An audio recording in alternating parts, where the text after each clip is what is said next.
Guys, it is Thick Chick Blogs. I am actually about to make some stir-fry beef with peppers and onions, and I'm going to show you guys exactly how I make this. It is really simple. Somebody told me that they wanted me to show them exactly how I make it, so I'm going to do that. So let me show you guys exactly what we're going to be using. Is 2 bell peppers. It really all depends on your liking, but I do like a lot of bell peppers in my stir fry, and especially once it cooks down, it's, you know, it becomes null and void. So I do like a lot of bell peppers in my stir fry beef. So I have 2 bell peppers here that I have washed. I haven't cut them up yet. I'm going to cut them up off camera. Also, we're going to need an onion. We're going to need some fajita mix. Some people use taco seasoning, but I use fajita mix. You're going to, of course, need your stir-fry beef. I picked this up from my supermarket. As you can see, it says for stir-fry. And it's just the beef strips like this. You can buy this yourself and cut it up yourself. But, you know, this was fairly cheap, so I just went ahead and picked that up. You're going to need some butter, and the reason why you're going to need some butter is because you're going to need the butter to saute your peppers and your onions in. As far as seasonings is concerned, like I said, this is going to be really simple. I just have some onion powder, I have some black pepper, garlic powder, and salt. So what I'm about to do right now is I'm about to go ahead and cut up my bell peppers and my onions, and I'm going to get them sauteing, and then I'm going to let you guys know the next step that I'm going to take. About 2 to 3 tablespoons of butter melting in one of my mama's old time cast iron skillets that look all beat up and stuff. I know it looks a little rough, but that's just seasoning. It's not dirty. Trust me, it's clean. But I'm melting some butter in there, and I have... This is exactly how you want to cut up your peppers and onions. Just cut up your peppers in like the little strips like this. And as far as the onions are concerned, you're just going to cut those up kind of like you would do if you're making onion rings. And what I'm going to do, when that butter starts to melt, I'm just going to add the peppers and onions to it. And then I'm going to add a little bit of water. And I'm going to cover it with a piece of aluminum foil because I don't have a top to go over that. But what I'm about to do now is I'm about to rinse my meat and season it, and I'm going to let you guys see how I season up the meat. My bell peppers and my onions are starting to saute. I just needed to make sure that the butter is melted pretty good. And once that's melted pretty good, what I'm going to do, I'm going to add just a little bit of water. I'm going to show you guys exactly how much I'm going to add. Okay, family. So you see that little bit of amount of water I have in this little saute pan right here. I'm actually just going to add a little bit of this water. Well, go ahead and add all of it. But what I'm going to do is now, basically I have my stove on like a medium-high heat. What I'm going to do, once this starts to saute really good, what I'm going to do is I'm going to actually cover it with this piece of aluminum foil because I want this to steam, because I want the peppers and onions to get really soft. And once I do that, I'm going to turn it down to a low heat so it can kind of just steam the peppers and get them really soft. And then I'm going to start to saute my meat. So let me go ahead and season my meat, and I'll come back and let you guys know the next step. Of the meat, I'm going to be brutally honest with you. I'm not one of those types of people that measure everything that I do. I'm kind of an eyeball type of person, and once you get into cooking, you'll pretty much know how to start eyeballing things.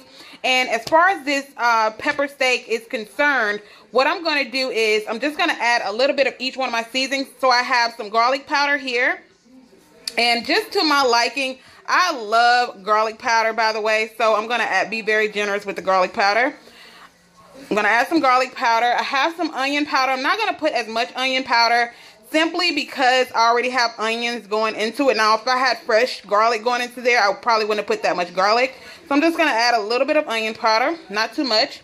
Now, I'm going to be really generous with the black pepper, okay? I'm going to go ahead and add black pepper in here. And like I said, it's kind of an eyeball thing, and once I start tossing this around, it's not going to be that much, but it's pepper steak, okay? And a little bit of salt. Now, you want to be careful with your salt. Reason being is once we start to add these fajita packages, these have a lot of sodium in them itself. So you don't want to add too much salt because you don't want your stuff to turn out salty. So I'm just going to add a tiny bit of salt, not too much salt. Okay, and now I'm just going to go ahead and mix this up. and then I'm going to come back once my peppers and onions and things start to saute really good. So what I'm going to do is I'm going to mix this around so a little bit of this leaven can get on all of these strips, and then I'm going to come back and show you the next step. As you can see, my peppers and onions are starting to saute really good. So what I'm about to do now is I'm going to turn the fire down, and you see there's a lot of water in here, but what that water is going to do, that water is going to eventually evaporate, and that's what's going to soften our peppers and onions. So what I'm about to do now is I'm going to cover it with this aluminum foil. Okay, I'm going to cover with that, and that's going to create, like, you know, a bit of steam to be able to soften the peppers. And I'm going to turn my oven down to probably a 1, and I'm going to let that simmer and do what it does, so that it can steam and get those peppers and onions really soft. And once that's done, I'm going to remove the peppers and onions from the skillet, and then I'm going to add my meat in there and start sauteing that. And I'll come back and show you guys what I do. I wanted to come and show you that the peppers and onions are almost to the point that I want them at. They're still a little bit firm, so I'm going to let them go a little bit longer. But when they get to around this point, what I like to do is go ahead and remove the foil from it. That way some of this water can go ahead and evaporate. After that, what I'm going to do, I'm going to use this exact same skillet to go ahead and put my steak strips in there. As you can see, I tossed them around. They have the seasoning and everything on it. What I'm going to do is I'm going to take the steak strips, I'm going to remove the peppers and onions, and I'm going to put them in a bowl or something, and then I'm going to clean out this skillet. And then I'm going to go ahead and put my steak strips in and get them cooked up. See, the thing with the steak strips that I love is that they don't take very long to saute. So it's not going to take very long. I also have some water going over here with some rice in it. I'm going to go ahead and cook the starch off of that rice. So I have that going. And once I get my meat in the skillet, I'm going to come back and I'm going to show you guys how quick this meal wraps up. You guys, this is one of the easiest pepper steak recipes you're ever gonna see. And it's, like I said, it's simplistic, it's easy, it's great for beginners. And the reason why it's called pepper steak, hence the reason, you know, they have the peppers and things in here. So hence the reason why it's called pepper steak, okay? So I'm gonna come back and I'm gonna show you guys once I get my steak strips into the skillet. I took my peppers out, and I have them over here in a bowl, and this is a little bit of the consistency that you want. They're still a little bit firm, but they're going to cook a little bit more once I put them back in the meat. So I have my meat here. What I'm going to do is I'm just going to add it to the skillet here. Okay, I'm going to add it to the skillet, and like I said, it doesn't take long for this to cook, okay? It doesn't take long at all for this to cook, because these are steak strips, and you don't want to cook them too long, because if you cook them too long, you're going to make them tough. So you want to be sure that you just have your skillet up to a high heat, and you're going to need to cook these fast. You don't want to put any water or anything in here with them, because if you do that, you're going to start to steam them, and then you're going to make them tough. So you want to cook them pretty quickly. And that's going to keep them, you know, not as tough, because this is a fairly cheap meat anyway. And when you have a cheap meat like that, it's really tough. And you don't want to, you want to cook it as fast as possible to keep it from, you know, getting any tougher. You know what I mean? So we're going to cook this. I'm going to turn my fire up a little bit, because once I put them in there, it did drop the temperature down just a little bit. So I'm going to go ahead and cook this up. And once I cook this up, guys, what I'm going to do, once this cooks up, I'm going to take my fajita mix, and I'm going to pour the fajita mix in there. And once you pour the fajita mix in there, I'm going to pretty much eyeball it to see if I need to use both of those packages or just one, because I don't want it too salty. I'll probably end up using a package and a half. And what you want to do when you put your fajita seasoning in there, you're going to want to fill one of the packages up with water to put in there to, you know, kind of make a little bit of a sauce. So, but I'm going to show you guys all of that in a second. But I'm just showing you how quickly this meat is cooking up.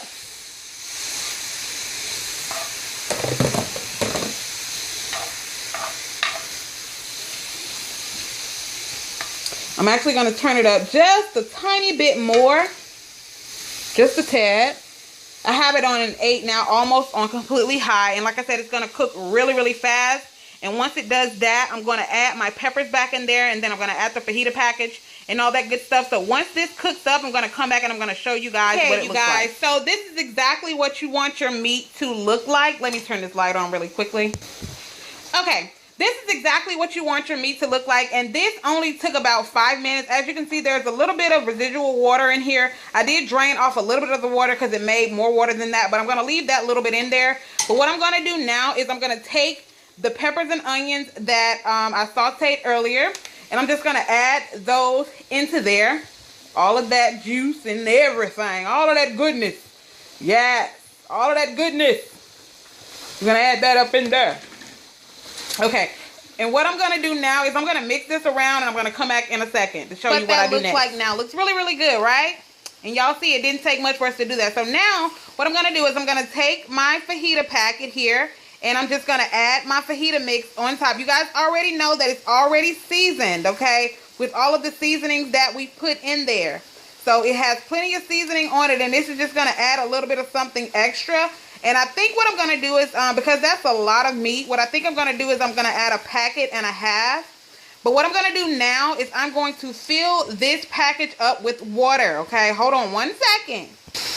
Okay, I have my packet filled with water, and what that's going to do is going to make a little bit of a slurry, okay? It's going to make a little bit of a slurry. I didn't put as much because there was still a little bit of residual water left in there. What I'm going to do now, though, is I'm going to add the half of the other packet.